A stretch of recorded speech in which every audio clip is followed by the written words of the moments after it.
MT में स्वागत आपका। मैं हूं योगेंद्र, आप देख रहे हैं नारी। और नारी में आज हम बात करेंगे उत्तराखंड के केदारनाथ सीट।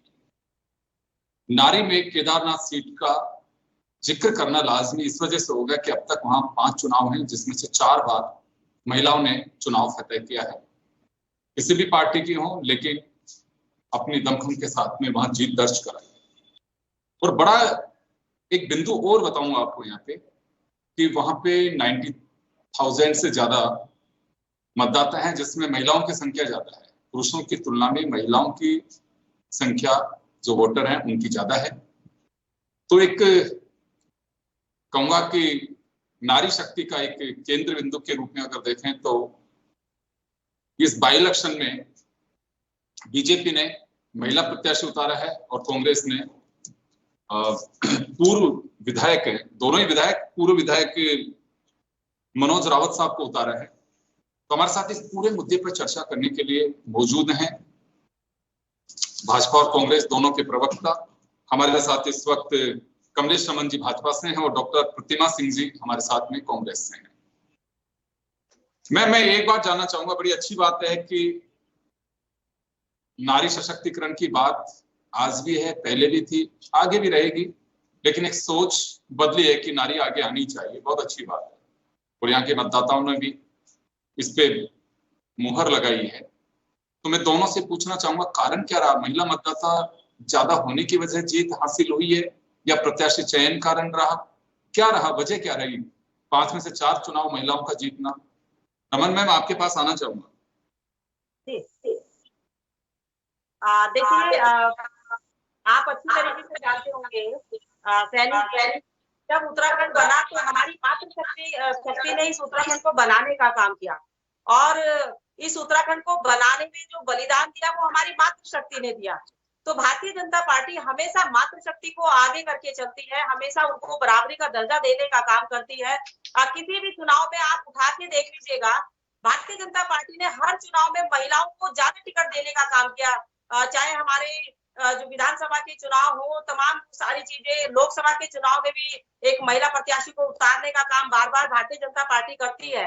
तो महिलाओं को आगे बढ़ाने के लिए, महिलाओं को आत्मनिर्भर बनाने के लिए जो योजनाएं सरकार की चलती हैं, चाहे केंद्र की हो और चाहे हमारे राज्य की हो, तो ये दोनों ही सरकारें महिलाओं को आगे बढ़ाने का काम करती है। रही बात केदारनाथ की उपचुनाव की, वहां पर महिलाओं की परसेंटेज ज्यादा है और वहां पर महिला मतदाता ज्यादा है, तो मैं बताना चाहती हूँ कि क्योंकि वहां पर बार बार सिर्फ एक बार को छोड़ करके केवल एक बार मनोज रावत जी के पास जब कांग्रेस के वो थे तो उनके पास वो सीट गई, वहां से हर बार हमारी मातृशक्ति को टिकट दिया गया और वो वहां से जीती। हमेशा केदारनाथ की सीट जो है भारतीय जनता पार्टी की झोली में आई है और हमें अब भी पूरा भरोसा है, क्योंकि मातृशक्ति हमेशा जो है महिलाएं जब काम करती है तो कोई भी हो, क्योंकि आज आपने पैनल में भी हम दोनों को मातृशक्ति के रूप में यहाँ पर बिठाया है, तो जाहिर सी बात है कि जब आप हमें बराबरी का दर्जा देने का काम कर रहे हैं तो राजनीतिक और सामाजिक तौर पर भी महिलाओं को आगे बढ़ाने का काम हर राजनीतिक दल का कर्तव्य होता है, उसको करना भी चाहिए।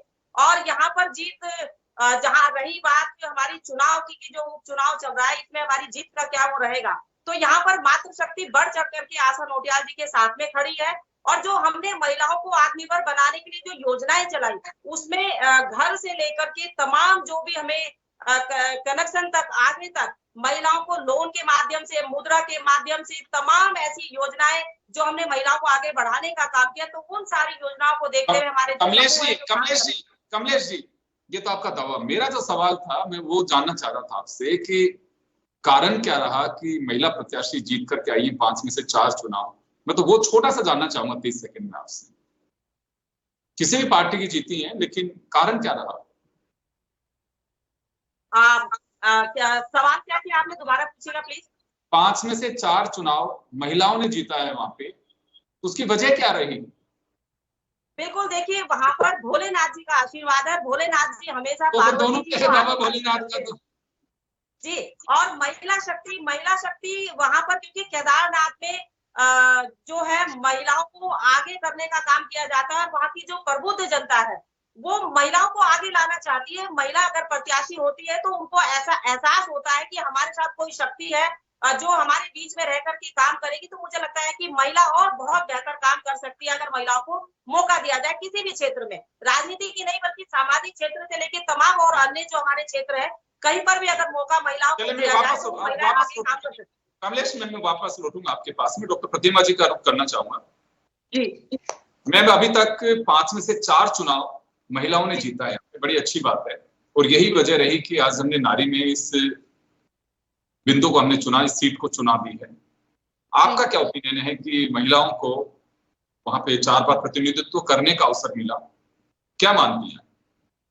देखिए, बिल्कुल पहली बात तो ये है कि जब यहाँ महिलाओं की बात हो रही है तो स्वर्गीय शैला रानी रावत जी की अगर मैं बात करूं तो वो आपको सबको पता है, यहाँ पे कमलेश जी भी बैठी है, कि कांग्रेस में ही पहले थी, उसके बाद उन्होंने भारतीय जनता पार्टी को ज्वाइन करने का कार्य किया। और बिल्कुल देखिए, जहां महिलाओं की वोट प्रतिशत, मुझे ऐसा लगता है और मैं ये चाहती भी हूँ कि जहां पे महिलाओं की संख्या ज्यादा है, तो मुझे लगता है कि उन महिलाओं को बाहर आकर बिल्कुल महिला प्रत्याशी के सपोर्ट में खड़ा होना चाहिए। लेकिन उसके साथ साथ ये भी हमें देखना पड़ेगा कि ये जो केदारनाथ उपचुनाव की लड़ाई है, वो आखिर लड़ाई है किस बात की।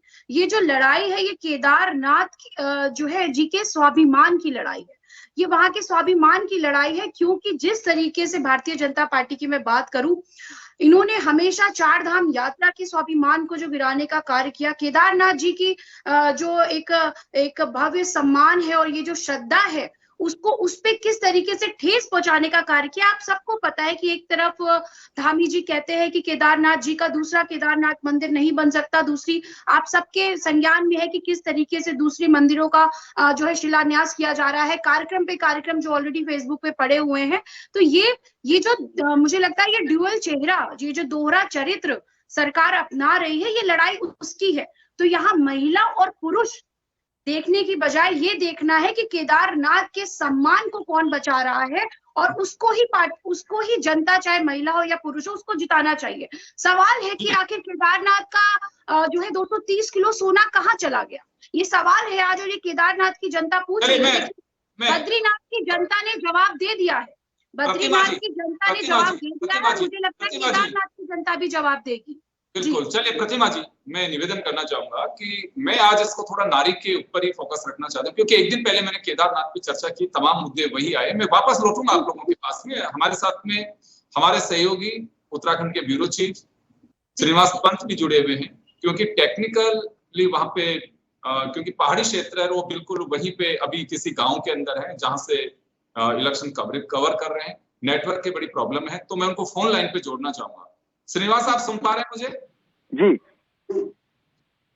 देखिए, ये तो एक सुखद तस्वीर है पहाड़ी क्षेत्र की कि 5 बार में से 4 बार महिला विधायक बनी है। आप वहां पे हैं, बिल्कुल कल से वहां से जायजा ले रहे हैं, वहां पब्लिक के बीच हैं।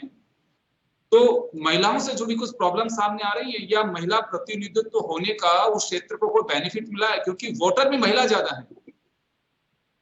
बिल्कुल योगेंद्र जी, मैं केदारनाथ विधानसभा उपचुनाव का जो पूरा क्षेत्र है, उसको तकरीबन आज मैंने 80 किलोमीटर का दायरा पूरा किया, और केदारनाथ से 47 किलोमीटर पहले, जो गौरीकुंड से पहले फाटा पड़ता है, फाटा में पहुंचा, उस गुप्तकाशी पहुंचा, कालीमठ रोड पहुंचा, त्रिजुगी नारायण वाले क्षेत्र मैंने कवर किया। इसके अलावा मैं रविगांव गया, रविगांव के बाद में मैखंडा गया। यानी मैं जिन जिन क्षेत्रों पे होकर आया हूं और वर्तमान में मैं आपसे बात कर रहा हूं, इन तमाम क्षेत्रों में सबसे पहले मैं ये बताना चाह रहा हूं कि लोग चुनाव को लेकर के क्या मन बना रहे हैं और उस पर महिलाओं की भूमिका क्या है, उसको लेकर मैं पूरे समीक्षात्मक तौर पर रखूंगा अपनी बात को सामने, जो मुझे महसूस हुआ, जो मैंने देखा। सबसे पहले तो जब हमने कल कार्यक्रम किया था, आपने देखा होगा बसुकेदार तहसील में, बसुकेदार तहसील से गुप्तकाशी का सफर है 27 किलोमीटर। 27 किलोमीटर का सफर तय करने में आज मुझको 2 घंटा पूरा लगा है। आप अंदाजा लगाइए, 2 घंटे पूरा लगने का मतलब 27 किलोमीटर में कि गाड़ी की एवरेज रही होगी 15 किलोमीटर के हेर फेर में। इसका मतलब सड़क में गड्ढे थे या गड्ढों में सड़क थी, ये पता नहीं चल पा रहा था। ये भारतीय जनता पार्टी या कांग्रेस का सवाल नहीं है, सवाल सिस्टम का है, जनप्रतिनिधियों का है, चाहे वो स्थानीय स्तर पर हो, चाहे प्रशासनिक स्तर पर हो।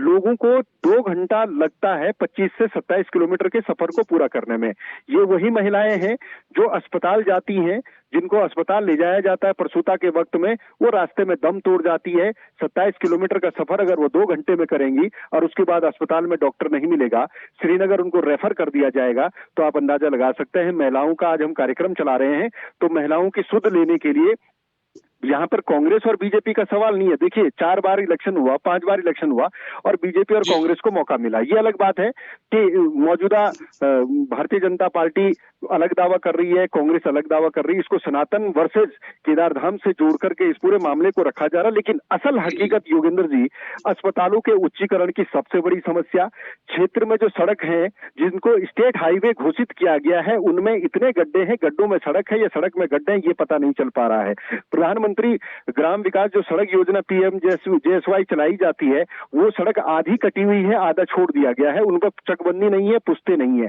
महिलाओं से जब मैंने आज बात की है, उन्होंने सीधे तौर पर कहा है कि आप देखिए, हम रसोई गैस का सिलेंडर, क्योंकि लकड़ी जंगल में अब आपने मना कर दिया है, प्रतिबंधित कर दिया है, हम रसोई गैस का सिलेंडर लेते हैं 850 रुपए में, यानी 822 रुपए में उनको सिलेंडर मिलता है। लेकिन नेपाली के जरिए उन खड़िंजा मार्गों से होते हुए या खच्चर के जरिए अपने घर तक ले जाते हैं, वो सिलेंडर उनको 1100 रुपए का पड़ता है।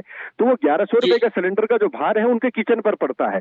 अस्पताल का उच्चीकरण न मिलना, उनका ये कहना है कि सनातन वर्सेज विकास की जब हम बात करते हैं तो उस विकास को भी ग्राउंड पर लेकर आइए, अस्पतालों को दिखाइए, लोगों को उन तमाम जरूरतों की चीजों को घर पर मुहैया करवाइए ताकि उनको लगे। उन्होंने कहा कि महिला आजीविका के क्षेत्र खोलने के लिए महिला समूहों का गठन किया गया है, लेकिन महिला समूह में साथ ही साथ ये भी आज महिलाओं ने आरोप लगाए, उसमें बीजेपी की महिलाएं भी थी और कांग्रेस की महिलाएं भी थी। उन्होंने कहा है कि जिनके पति तेज तरार हैं, जागरूक हैं, उनकी महिलाओं को काम मिल जाता है, लेकिन असल में जो जरूरतमंद है उनको काम नहीं मिलता, और वो ना तो मनरेगा में काम कर पाती हैं, ना वो इसके अलावा उनको जो दलित वर्ग के लोग हैं उनको अटल आवास योजना तक नहीं मिल पाती है। और यहाँ तक कि जो NH ने जिनकी जमीनें काटी, जो दलित वर्ग के लोग, आज मैखंडा के लोग आज हमसे बात कर रहे थे, महिलाएं थी, उन्होंने सीधे तौर पर कहा कि उनके मुआवजे की बात किसी ने नहीं की। ये हकीकत योगेंद्र जी, इस पूरे 80 किलोमीटर के दायरे की मैं बात कर रहा हूँ, ये शहर से कटा हुआ इलाका है। बिल्कुल, मैं वापस लौटूंगा। आपने बड़े सवाल खड़े किए हैं और ये वो धरातली सवाल हैं जिसपे गौर करना चाहिए। कमलेश जी और डॉक्टर प्रतिमा जी, मैं आपको एक बात जरूर कहना चाहूंगा, मैं अक्सर देखता हूं, देखिए, आप लोगों को हर 5 साल में एक कड़ी परीक्षा के बीच जाना पड़ता है। आप लोग कहेंगे कि नहीं, ये सब काम हम खारिज करते हैं, बिल्कुल हो रहे हैं, वो आप खारिज नहीं कर, सरकार का बचाव नहीं है, ये पार्टी का बचाव नहीं है। आप उस निकम्मे सिस्टम को एक रक्षा कवच दे रहे हैं कि हाँ बिल्कुल हमारी बात ऊपर कहने वाले तो हैं, ये मस्ती करिए।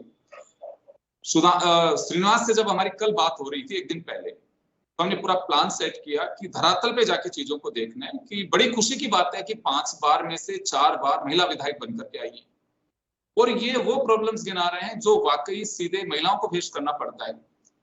डिलीवरी से लेकर के रसोई के खर्च की बात हो, बच्चों के पालन पोषण की बात हो, उनके न्यूट्रियस फूड की बात हो, ये वो तमाम चीजें जो महिला को फेस करना पड़ रहा है। और ये वही बात बता रहे हैं कि सड़क में गड्ढे या गड्ढों में सड़क का इश्यू नहीं है, लेकिन जब एम्बुलेंस बुलाई जाती है या महिला को लेकर के किसी भी तकलीफ में, खासकर डिलीवरी जैसी पोजीशन में अगर अस्पताल लेके जाते हैं तो वो पहुंच नहीं पाती, ये बड़ी पीड़ा की बात है। तो कमलेश जी, आपके पास में आना चाहूंगा मैं, क्या वास्तव में कुछ ऐसी चीजें हैं जिन्हें दुरुस्त करने की आवश्यकता है, बजाय उस सिस्टम को आप अगर प्रोटेक्ट करेंगे कि बिल्कुल नहीं ऐसा कुछ भी नहीं है, तो मुझे लगता है कि किसी की जवाबदेही बनेगी नहीं ऐसे। नहीं सैनी जी, बिल्कुल। देखिए, अभी मैं आपके रिपोर्टर की बात योगेंद्र शर्मा आईडी किसी और की है ये जी। हाँ जी। योगेंद्र जी, मैं अभी सुन रही थी, हमारे भाई बोल रहे थे सर जी, और वो बता रहे थे वाकई कई सारी ऐसी चीजें, क्योंकि दुर्गम क्षेत्र है, पहाड़ी क्षेत्र है, और ये जो विकास करने की जो हमारी गति होती है कि निरंतर हमेशा हर रोज कुछ ना कुछ नया करने की, अचीवमेंट करने की होती है, क्योंकि हमारा पहाड़ी प्रदेश है। और पहाड़ी प्रदेश में आपको पता है कि जब हम पहाड़ों में कोई विकास करने के लिए जाते हैं तो पहाड़ को अगर हल्का सा भी हम लोग छेड़ने की बात करते हैं तो वो दरकना शुरू हो जाते हैं, वहां पर लैंडस्लाइड होनी शुरू हो जाती है। तो मुझे लगता है कि ये जो प्रॉब्लम है, वाकई ये प्रॉब्लम है, हमारी महिलाओं के लिए प्रॉब्लम है, हमारे बुजुर्गों के लिए प्रॉब्लम है, और सरकार हमेशा ये चाहती है कि किसी को भी, किसी भी जनमानस को इस तरह की परेशानियों का सामना ना करने पड़े, चाहे हमारी गर्भवती महिलाएं क्यों ना हो, चाहे हमारे बुजुर्ग क्यों ना हो।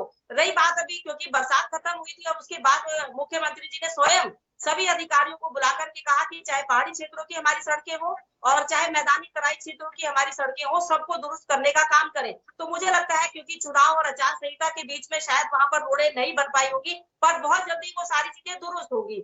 अब मेरी बहन ने एक प्रश्न किया था, तो ये कह रही थी कि वहां पर जो है चुनाव भाजपा जो है फला चीजों को लेकर के करती है। तो मेरे 2-3 सवाल अपनी बहन से हैं कि ये बताए कि विधानसभा में भी आप महिलाओं को टिकट नहीं देते, लोकसभा में भी आप महिलाओं को टिकट नहीं देते, और भारतीय जनता पार्टी जब महिलाओं को आगे बढ़ाने की बात करती है, दलितों को आगे बढ़ाने की बात करती है, पिछड़ों को आगे बढ़ाने की बात करती है, आदिवासियों को आगे बढ़ाने की बात करती है, तो इतने सवाल कांग्रेस क्यों उठाती है? क्योंकि कांग्रेस के पास तो भरपूर मौका था, हमेशा सत्ता में रही है, और सत्ता में रहने के बावजूद अगर हमारी महिलाएं अगर आज परेशान है, या उनको राजनीतिक तौर पर, सामाजिक तौर पर आप उनको क्या दे रहे हैं? लोकसभा में आप देख लीजिए, पापड़ बेलने पड़ जाते हैं कांग्रेस के अंदर।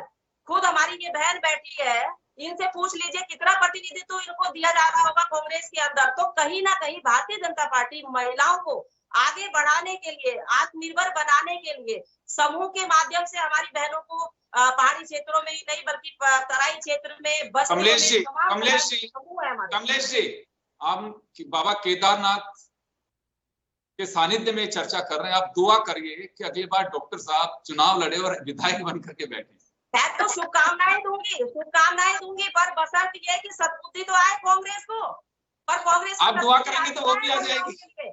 लड़की हूँ, लड़ सकती हूँ का नारा इतना बड़ा प्रियंका गांधी जी ने उत्तर प्रदेश में दिया, और पूरे प्रदेश में हमें लगा महिलाओं को एक अलग जगह अंदर से कि शायद और अन्य प्रदेशों में भी ये मौका शायद महिलाओं को मिले, तो लेकिन उन्होंने बात करने से इनकार कर दिया। तो एक महिला होकर के महिलाओं की पीड़ा नहीं समझ सकती प्रियंका वाड्रा जी, तो बाकी कांग्रेस क्या समझेगी?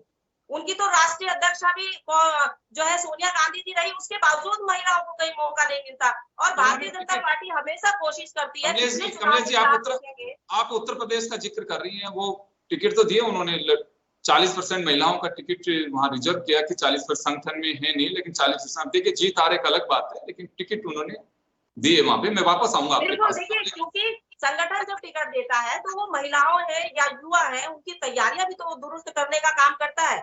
तो मेरा सिर्फ यही है कि केदारनाथ जब ये चुनाव होगा 20 तारीख को, आप देखेंगे, मैं समझ गई इस बात को कि बाकी क्योंकि हमारा पहाड़ी क्षेत्र है, दूरस्थ क्षेत्र है, वहाँ यात्रा भी चलती है, वहाँ लाखों लाख लोग वहाँ उन सड़कों पर पहुंचते हैं, उन जगहों पर पहुंचते हैं। तो जाहिर सी बात है कि काम करने का भी उस तरीके से जो है पीडब्ल्यूडी या हमारा लोक निर्माण विभाग को इतना परफेक्ट समय नहीं मिल पाता। लेकिन अब क्योंकि यात्रा इस समय अब बंद हो चुकी है, कपाट बंद हो चुके हैं, तो जाहिर सी बात है कि थोड़े दिन के बाद आप ही के रिपोर्टर आकर के कहेंगे कि अब वाकई केदारनाथ की जो सड़कें हैं वो दुरुस्त हो चुकी है, चकाचक हो चुकी है।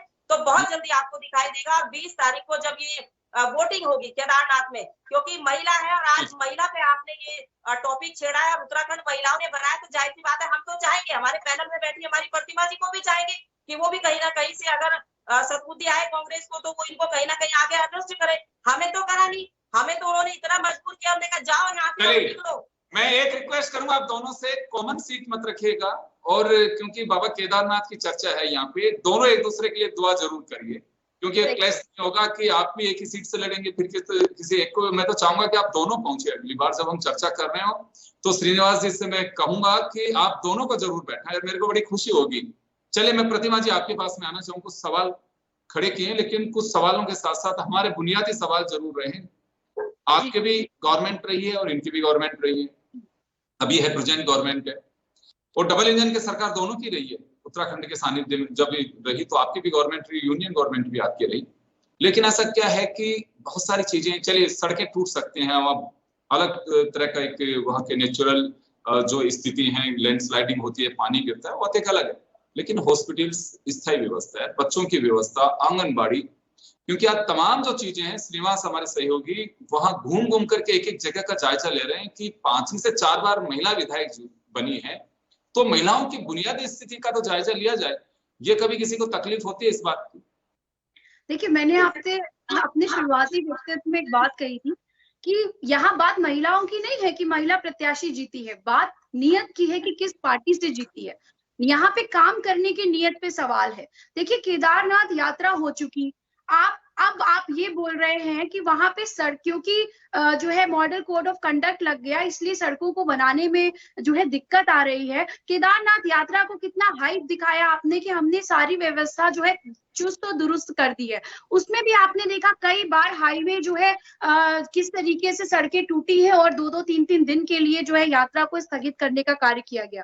तो यहाँ नियत की बात है। जिस ऑल वेदर रोड जो चारधाम संपर्क यात्रा मार्ग जो कांग्रेस पार्टी का एक दिया हुआ एक तोहफा है जनता को, उसको ऑल वेदर रोड के नाम पर आप हमेशा उसका जो है क्रेडिट लेने का काम करते रहे, सिर्फ चौड़ीकरण करने के नाम पर। लेकिन वो चौड़ीकरण करने के नाम पर आप जनता को बेवकूफ बनाने का काम कर रहे हैं, आप जनता को परेशान करने का काम कर रहे हैं। तो नियत नहीं है मुझे लगता है भारतीय जनता पार्टी की काम करने की। नहीं तो हॉस्पिटल है, लेकिन हॉस्पिटल तक जाने की अगर आपकी सरकार है और आपकी सरकार में बारिश में अगर सड़क टूटी है तो जिम्मेदारी किसकी है? जिम्मेदारी विपक्ष की तो नहीं है। विपक्ष तो आपसे सवाल करेगा और विपक्ष आपसे ये उम्मीद करेगा कि आप काम करें। दूसरी महत्वपूर्ण बात मैं बोलना चाहूंगी, देखिए, भारतीय जनता पार्टी की नजरों में ना महिलाओं का सम्मान है, ना दलितों का सम्मान है, ना आदिवासियों का सम्मान है। वो महिलाओं की बात अगर आप ये कहें कि उन्होंने पार्लियामेंट इलेक्शन में टिकट दिया, किसे दिया? आप राजशाही चला रहे हो और आपको पता है राजमाता को ही टिकट देना है आपको, उसके अलावा एक टिकट आपने दिया किसी को? नहीं दिया। रही बात विधानसभा की बात, आपको ये लगा कि क्योंकि आशा नौटियाल जी पहले चुनाव जीत चुकी है इसलिए आप उनपे दांव खेल रहे हैं। सुनिएगा, ये आप उनको बलि का बकरा बना रहे हैं क्योंकि बद्रीनाथ जो है आप हार चुके हैं। तो ये भी एक, ये देखिए, वुमेन, ये कहते हैं ना कि मेन डोमिनेटिंग सोसाइटी, तो ये भी पुरुष प्रधान जो इनका पूरा स्ट्रक्चर जो भारतीय जनता पार्टी का है ऑर्गेनाइजेशनल, वो पुरुष प्रधान है। आप बता दें, आप हमें देखिए, कांग्रेस पार्टी को अगर कोई ये बोले कि आप महिला का सम्मान नहीं करते तो मुझे लगता है 10 बार सोचना पड़ेगा, क्योंकि आप इस देश को पहली प्रधानमंत्री किसने दी? महिला। हमारी खुद की जो है महिला राष्ट्रीय अध्यक्ष रही। आप बता दें, आरएसएस से पूछ लीजिए, भाजपा से पूछ लीजिए, कौन सी महिला इन्होंने अपनी जो है ऐसे उच्च पदों पर रखने का कार्य किया है। तो महिलाओं के सम्मान की बात भारतीय जनता पार्टी ना करे और दलितों के सम्मान की बात, एक दलित बेटी के साथ दुराचार हो जाता है, उसको रातों रात जो है डीजल डाल करके उसकी बॉडी आग लगा दी जाती है बिना उसके माँ बाप की कंसेंट से। ये दलितों का सम्मान है? आप मध्य प्रदेश में देख लीजिए, आदिवासियों के सम्मान की बात हो रही है। आदिवासियों को ला करके उनके ऊपर इनके खुद के नेता, में शर्मनाक बात है, उनकी खुद के नेता किस तरीके की हरकत करते हैं, वहां पे मूत्र विसर्जन करते हैं उनके मुंह पे, और ये कह रहे हैं कि आदिवासियों का सम्मान करते हैं ना। महिला, देखिए, इस देश में सिर्फ, और इस प्रदेश में भी मैं बात करूं तो इस देश और इस प्रदेश में जब से भारतीय जनता पार्टी की सरकार है, अराजकता के अलावा कुछ नहीं मिला है। और फिर देखिए, जहां ये आप समझिए, सनातन और विकास की बात हम कर रहे हैं, आप सनातन की बात और धर्म की बात तब लेके आते हैं जब आप नहीं लगते। प्रतिमा जी, समय कम है। मैं अभी, क्योंकि श्रीनिवास भी हमारे साथ में जुड़े हुए हैं, वो फोन लाइन पे बड़ी दिक्कत है, उनको रास्ते में रोका गया है कि नेटवर्क में आने के लिए। मैं एक बात जरूर जानना चाहूंगा कि बीजेपी ने महिला को टिकट दिया, आपकी पार्टी से उधर आई है, वो विधायक रही है पहले, क्या लगता है आपको कि ये कुछ रंग जमेगा महिला प्रत्याशी का? आप लोगों ने किसी महिला को नहीं उतारा है, बीजेपी ने महिला को उतारा है। देखिए, हमने उस प्रत्याशी को उतारा है जिस प्रत्याशी ने पूरे, वो हारने के बावजूद भी उस विधानसभा में उन्होंने जनता के बीच में रहे, जनता की परेशानियों को देखा है उन्होंने। और आप इनकी मैं देखिए, महिला होने के नाते मैं किसी महिला पे कोई भी किसी तरीके का कोई कटाक्ष, कोई बात नहीं करूंगी, बट मैंने आपसे शुरू में कहा, बात राजनीतिक पार्टी की नियत की है। भारतीय जनता पार्टी की नियत ठीक नहीं है, यही वजह है कि आप मंगलौर भी हारे और आप जो है बद्रीनाथ भी हारे। और मैं कह रही हूं, रमन जी से एक बात, कमलेश जी 30 सेकंड में एक बार अपना जवाब दे दीजिए क्योंकि समय नहीं है जी, बहुत शॉर्ट में बता दीजिए, महिला को टिकट देने की वजह क्या है कि केवल बलि का बकरा बनाने के लिए? ये आरोप है कांग्रेस का जी। ये उस पार्टी का प्रतिनिधित्व कर रही है जो गंगा मैया को भी नहर बताने का काम करते हैं, और आज अपने आप को पाक साफ बताने के लिए वो उनकी कसम खाने को तैयार हो गए। मैं गंगा मैया की सौगंध खाता हूँ। जो लोग नहर बता सकते हैं वो गंगा मैया की सौगंध खा रहे हैं। दूसरी बात, महिलाओं को अगर इन्होंने कहा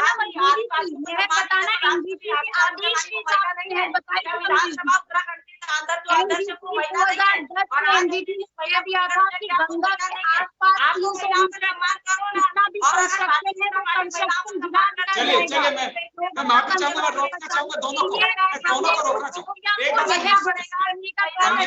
प्रतिमा जी, प्रतिमा जी, नहीं वेट, किया था, हमारे उन साथ लोगों श्रीनिवास ने जुड़े, आंदोलन श्रीनिवास किया जुड़े। है।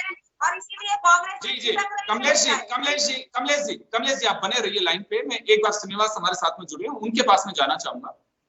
श्रीनिवास, आपके पास में आना चाहूंगा वापस में। स्थिति आपने सुनी है, बीजेपी का अपना दावा है, कांग्रेस का अपना दावा है।